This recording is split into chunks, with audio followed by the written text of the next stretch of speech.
I had some difficult issues before relating to my fertility, so I'd left it. But that is when I now thought, oh my God, even all these things that I have now acquired, yeah? Mercedes iko hapo, nyumba iko hapo, it is for who? Then I started just thinking about my spiritual journey. I said, okay, I've done all the we and the us. I went to parliament, I've delivered, but then what happened to me? Yeah? So, but then that's a difficulty that women have, isn't it?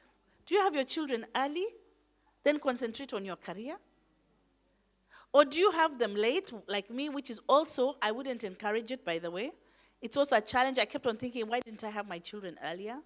How do you balance it? It's one of those things I think, I don't know where the answer is. But I do know that because I spent all my time working, that is how I was able to churn out, I think, as much as I could. The women in parliament today are still working very hard, but I understand they now have to balance between their children, their husbands, because also husbands can also be very demanding.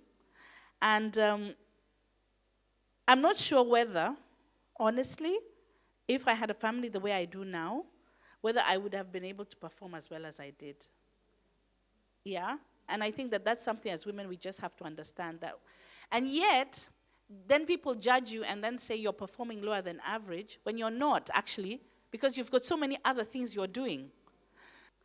Now, you saw what I was saying about the way we are socialized and we believe things.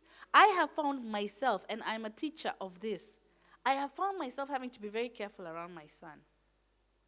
The other day, I almost told him, I had to bite my tongue, that you should not cry, you're a boy. And I said, oh my goodness, that is coming from that list, that thing where?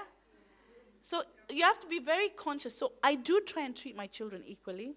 In my house, I'm very clear that there's no special boy. I had this maid that came, and she wanted to call me Mama Semenyi. That was her immediate, my girl is the firstborn.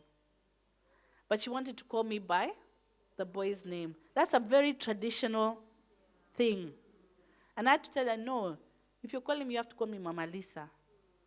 Because why would you skip my daughter? But you realize those things. So it's there, but it's very subtle, but you have to be very careful.